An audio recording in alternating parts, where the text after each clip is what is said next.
Olá, no nosso curso de fotônica básica, a gente está na quinta aula, se contarmos aquela de exercícios, e eu gostaria hoje de começar a falar sobre fontes de luz. Aqui um pequeno roteiro de todo esse bloco, é mais do que essa aula. A gente vai falar de uma primeira fonte importante de luz, que é a incandescência, de luz natural. Para isso nós vamos falar um pouco da radiação de corpo negro, um conceito importante em física.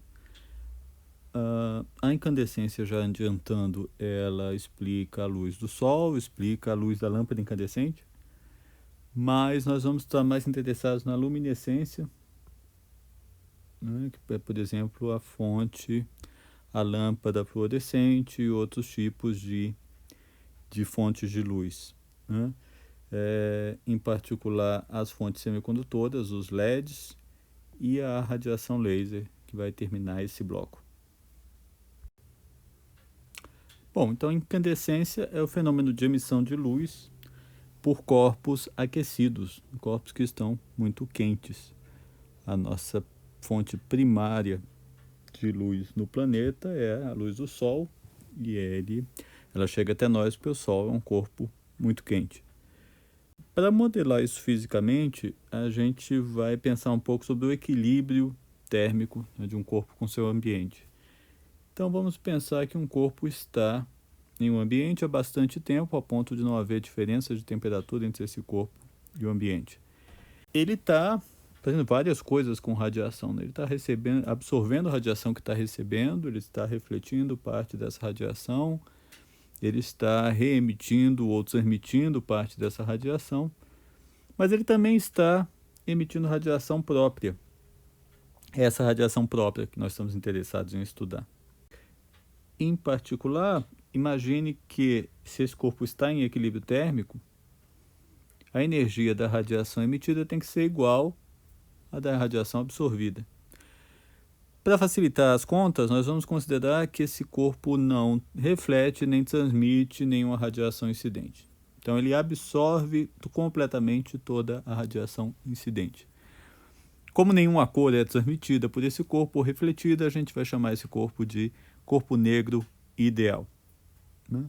Evidentemente, isso é apenas uma analogia, já que nós não estamos falando necessariamente apenas da luz visível, mas de toda a radiação eletromagnética.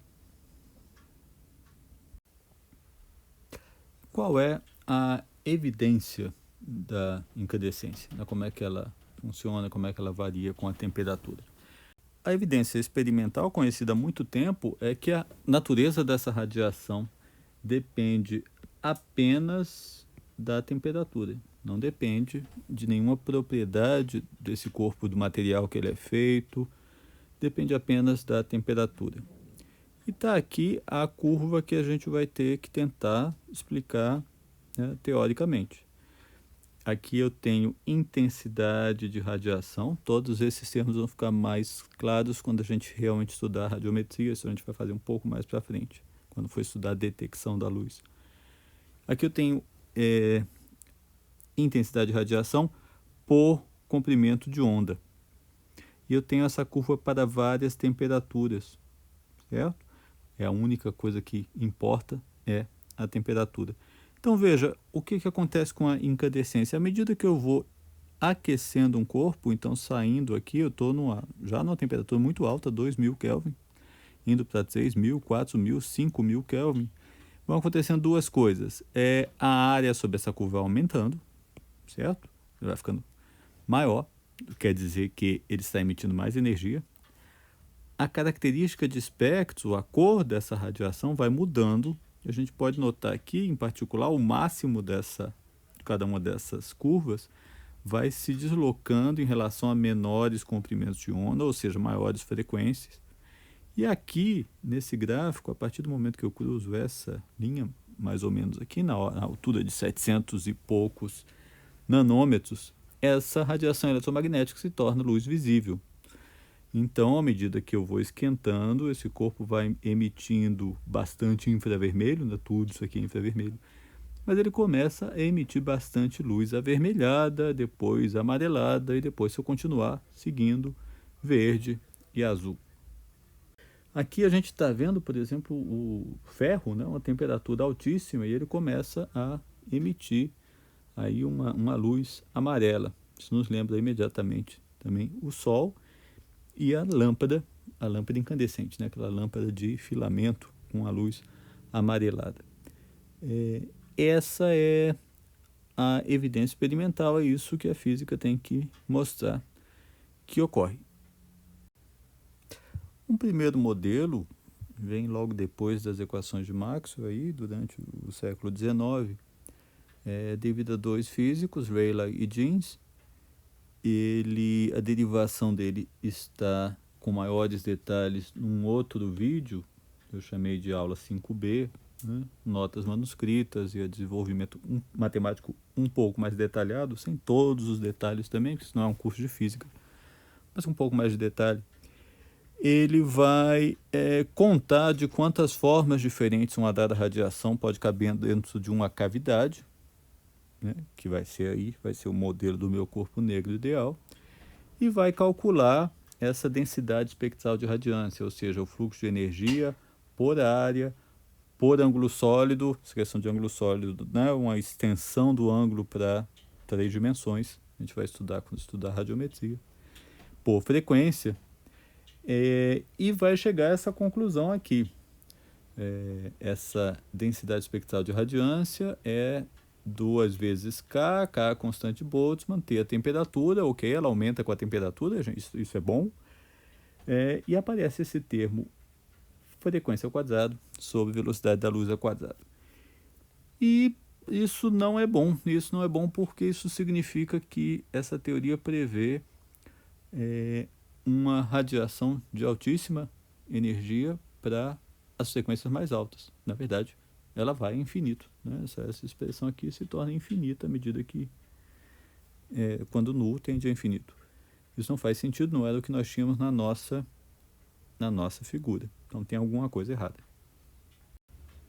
A razão para esse erro não é tão difícil de entender, o que é um pouco mais difícil é corrigir, é que à medida que eu vou aumentando frequência, o comprimento de onda vai ficando menor e geometricamente falando, essa radiação vai caber de mais formas, né? Não é isso que nós falamos que Rayleigh e Jeans fizeram, ela vai caber de mais formas dentro da cavidade, então vai haver mais desses modos. A teoria clássica previa uma energia distribuída igualmente por esses modos, então a energia média não depende de outra coisa a não ser a temperatura.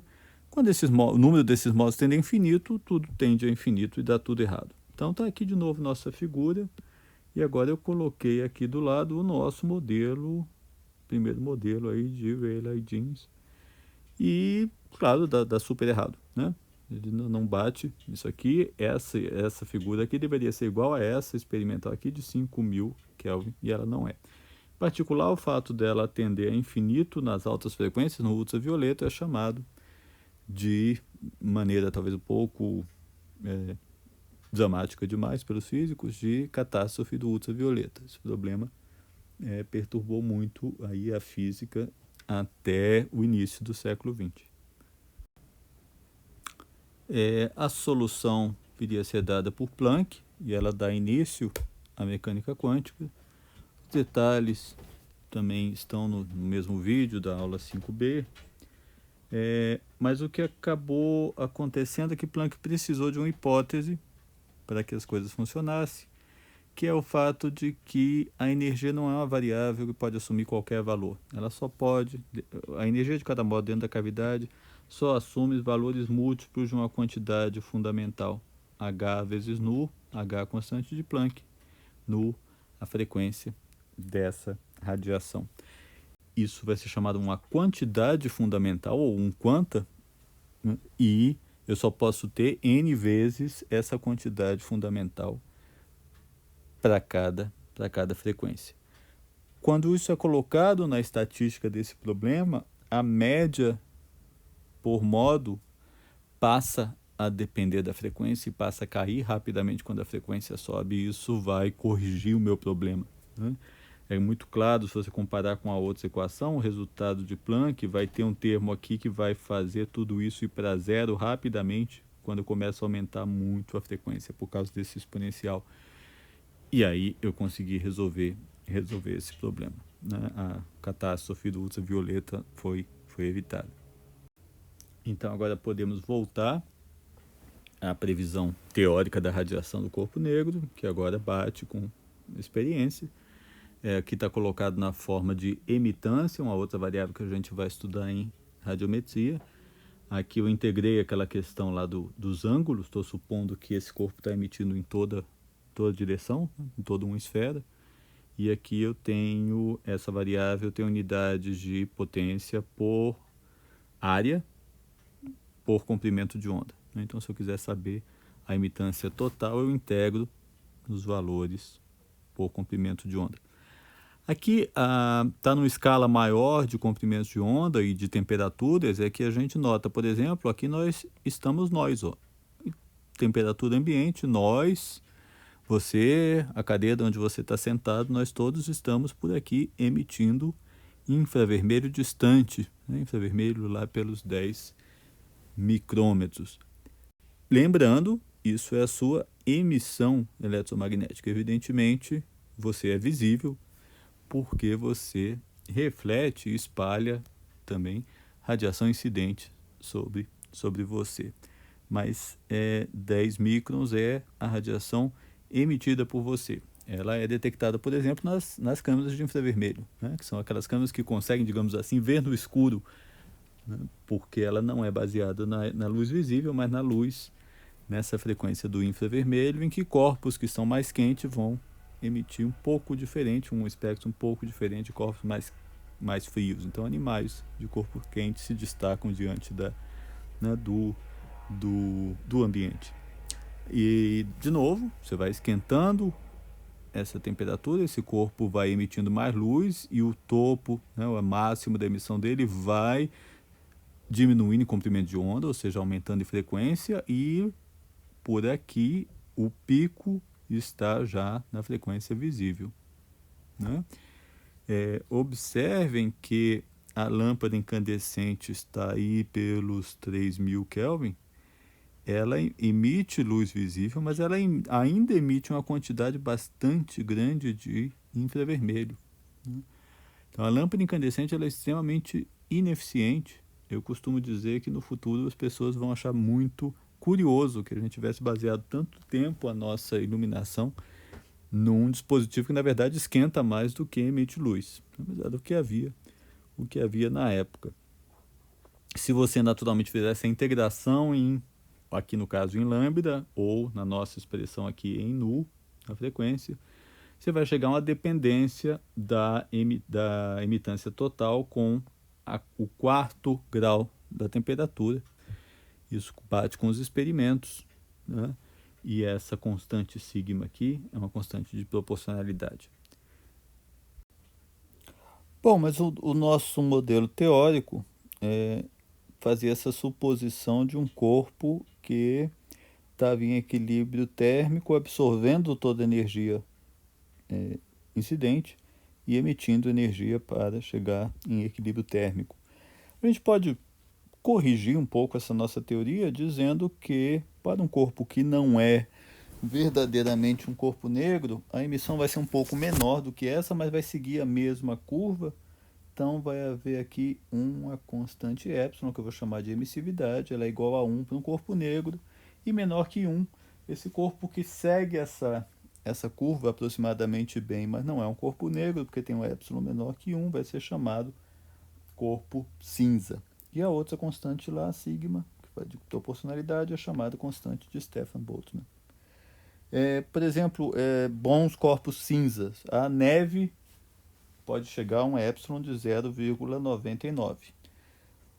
O que é uma coisa curiosa, né? Pensar na neve como um bom corpo negro.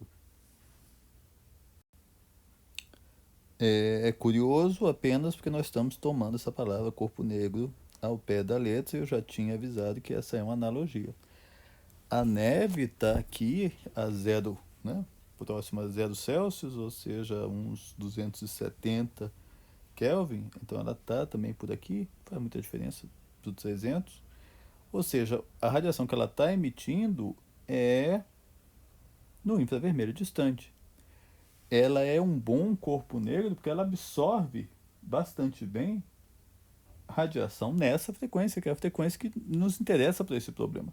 O fato dela refletir muita luz visível não vai afetar nossas contas porque a radiação dela nessa temperatura não vai chegar nem perto do visível.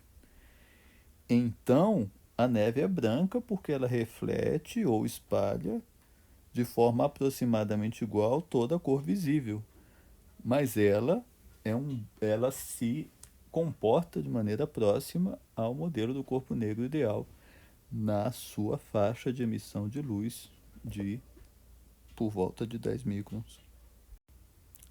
É interessante pensarmos esse conceito de temperatura de cor. A temperatura de cor seria a temperatura do corpo negro ideal que emite uma radiação que aparenta ter a mesma cor, certo? Então, aqui eu tenho um diagrama. Esse conceito é muito usado em fotografia e em iluminação. E nós temos aqui uma temperatura e ele dá nomes para esse tipo de radiação. Infelizmente, acontece uma coisa curiosa, como a gente associa o Sol a calor, a cor mais parecida com o Sol é mais quente, então, na verdade, ficou tudo ao contrário aqui, né? Como quando você vê, nós chamamos de fria a luz muito esverdeada, muito azulada, e de quente a cor mais amarelada e avermelhada, quando, na verdade, do ponto de vista de temperatura de cor, é o contrário, né? Então, o Sol está por aqui, né? Relativamente frio em relação a emitir, por exemplo, luz azul, mas nós chamamos o azul de frio. Então ficou um pouquinho engraçado aqui, os números menores estão na região quente. Mas é um conceito bastante usado em fotografia para tentar corrigir, né, a sua expectativa, a sua visão de cores sobre uma iluminação diferente e de todo o estudo de cor ambiente, de iluminação, né, em geral. Nós acreditamos que uma cor um pouco mais quente é um pouco mais aconchegante, né? A cor um pouco mais fria, ela talvez melhore a produtividade, então a iluminação de um escritório não é necessariamente a mesma de um quarto de leitura, por exemplo. Está na hora de falar de todas as outras formas, né, de luz, de fontes de luz. Então, aqui estão algumas delas, né? Nós temos uma lâmpada fluorescente compacta, nós temos aqui o fenômeno da bioluminescência, né? Nós temos aqui reações químicas provocadas, às vezes, por seres vivos que geram luz. Nós temos a luz neon, bastante usada na iluminação, né, dos avisos luminosos da cidade. Nós temos aqui o LED, isso aqui a gente vai querer estudar com um certo nível de detalhe, né? Nessa figura aqui a gente tem uma mistura, né, de diferentes fontes. Aqui a gente tem a Lua, que é reflexo da luz do Sol, então de certa forma é incandescência, na sua origem, né? Temos várias formas de luz artificial aqui na cidade. Em particular, esse poste provavelmente é de uma lâmpada de vapor de sódio, né, que é outra forma de um tipo de fonte de luz. Eu vou chamar de luminescência todas essas formas de emissão em oposição à incandescência, porque nesse caso o fator principal não é temperatura. Esses corpos não estão necessariamente naquela temperatura que a teoria do corpo negro exigiria para que eles estivessem emitindo aquele tipo de luz, né? Essa lâmpada deve estar quente, mas ela não está, né? O filamento dela, aliás, ela nem tem filamento, a 3.000 Kelvin, como estaria a lâmpada incandescente. Certo? Vocês notaram que lá dos meus exemplos, lá do primeiro slide, eu deixei de fora a chama. A chama é complicada, eu vou deixá-la para o final. O mecanismo básico da luminescência é a transição em níveis de energia de algum sistema quântico. Pode ser um elétron, um átomo, uma molécula. Estava num estado de energia mais alto, lembre-se da quantização, isso vai continuar. existem níveis específicos, discretos, que podem ser alcançados, e esse sistema cai de um nível mais elevado para um nível fundamental, e ao fazer isso, ele pode, em certas condições, emitir um fóton de luz. A energia desse fóton é exatamente a diferença entre os dois níveis de energia. E, naturalmente, como a energia é constante de Planck vezes frequência, a frequência dessa luz, desse fóton de luz, vai depender da distância entre esses níveis de energia. Naturalmente, aconteceu alguma coisa antes para esse sistema estar num nível de energia acima do seu nível fundamental. E as fontes de luz luminescente vão ser classificadas pelo mecanismo físico que levou esse sistema ao nível mais alto. Algumas possibilidades, pode ter havido choque mecânico, né, do átomo com outro átomo, com outra molécula, com alguma superfície. Pode haver a injeção de elétrons de energia mais elevada por meio de uma diferença de potencial. Pode ter havido absorção de luz, né? Ele pode ter absorvido luz e devolvendo essa luz ou outra luz de outra frequência, né? Pode ser o subproduto de uma reação química. Então, existem vários mecanismos. Geralmente, as fontes luminescentes são muito mais eficientes. Na incandescência, a maior parte da energia é convertida em calor. Nas fontes luminescentes, uma parte maior da energia que foi, né, absorvida para levar esse sistema ao nível mais alto vai ser realmente convertida em luz.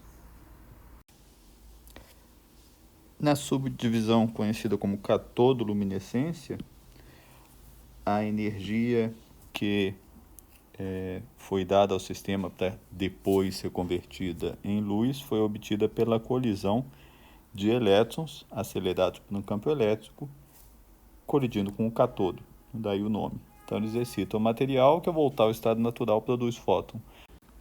O exemplo mais comum desse tipo de produção de luz vai ser encontrado no chamado tubo de raios catódicos, né, que é do nome do antigo aparelho de televisão, a televisão de tubo, né, a televisão de tela curva. Nesse aparelho, nós temos uma fonte de elétrons.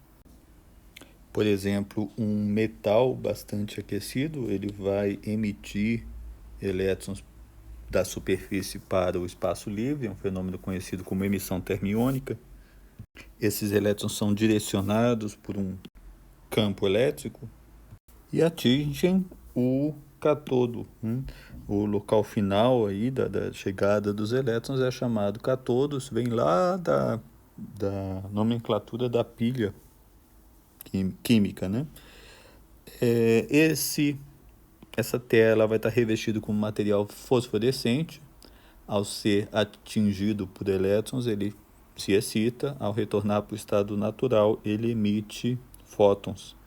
No caso da TV, pixels vizinhos vão emitir luz ligeiramente diferente em frequência. Então, na verdade, eu vou ter diferentes sinais para as 3 cores fundamentais, atingindo pontos ligeiramente separados aí dos pixels. Naturalmente, essa tecnologia foi superada para a televisão, né, pela tela, pela televisão de LED ou de plasma, mas tem uma aplicação que ainda é usada, a tecnologia de catodoluminescência, que é na geração de raio-x. Né? Nesse caso, campos ainda mais fortes aceleram o elétron a ponto de produzir fótons de altíssima energia, portanto altíssima frequência, né, na frequência de raio-x, para aplicações médicas. Um outro dispositivo elétrico, vamos chamar assim, que usa fenômenos da luminescência é a lâmpada fluorescente. Ela usa uma série de mecanismos bastante complexos, né? É mais de um fenômeno que está acontecendo ali. A lâmpada fluorescente, ela tem um tubo com mercúrio em baixa pressão. O mercúrio, ele é líquido na temperatura ambiente, mas em baixa pressão ele se torna um gás. Então temos um gás de mercúrio em baixa pressão. Quando você liga essa lâmpada, você produz uma descarga elétrica nesse tubo que promove a ionização desse mercúrio, ou seja, átomos, né, desse gás vão perder um elétron e se tornar íons. O fluxo, já que eles se tornam íons, eles vão sendo arrastados pelo campo elétrico, né, produzido dentro do tubo. O fluxo desses gases, desses átomos, vai promover choques, né, entre íons, e esses choques é que excitam esses íons e, no retorno a níveis normais de energia, emitem fótons. Infelizmente, eles emitem fótons na região do ultravioleta, né, que além de não ser visível, é uma radiação ionizante, né, ela não faz bem à saúde. Esse fenômeno de a própria corrente elétrica, seja pelos choques promovidos pelo próprio movimento dos íons, ou porque elétrons de mais energia vão para uma região que tem níveis de menor energia e, portanto, promovem essa queda, como a gente vai ver mais para frente no LED, é chamado eletroluminescência. Então, é a luminescência produzida lá originalmente por uma corrente elétrica. Como eu disse, esses fótons são na região do ultravioleta, então aí acontece um outro fenômeno. O revestimento da parede desse tubo é fotoluminescente. Ele recebe esses fótons de ultravioleta, se excitam e emitem de volta luz visível, né? Você pode se perguntar então, mas está sobrando energia, né? Fótons de ultravioleta têm mais energia do que a luz visível.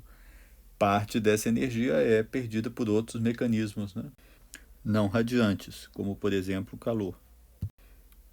O que aconteceu recentemente, a lâmpada fluorescente ela é relativamente grande, né? Eu preciso de um tubo de uma certa dimensão para conseguir esses efeitos. Recentemente houve um melhoramento, uma série de melhoramentos tecnológicos que permitiram curvar esse tubo, né? Fazer uma espécie de espiral e assim fazer essa lâmpada caber no mesmo bocal, na mesma estrutura da lâmpada incandescente. Como ela é muito mais eficiente, ela substituiu a lâmpada incandescente, né, que praticamente já desapareceu. Se eu não me engano, no Brasil ela ou já está proibida ou está previsto a sua proibição.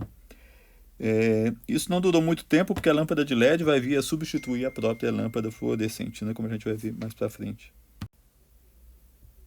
Só um comentário, pode-se também chamar esse tubo com ar ionizado, com gás ionizado e que vai emitir luz por causa dos choques entre os átomos, de plasma.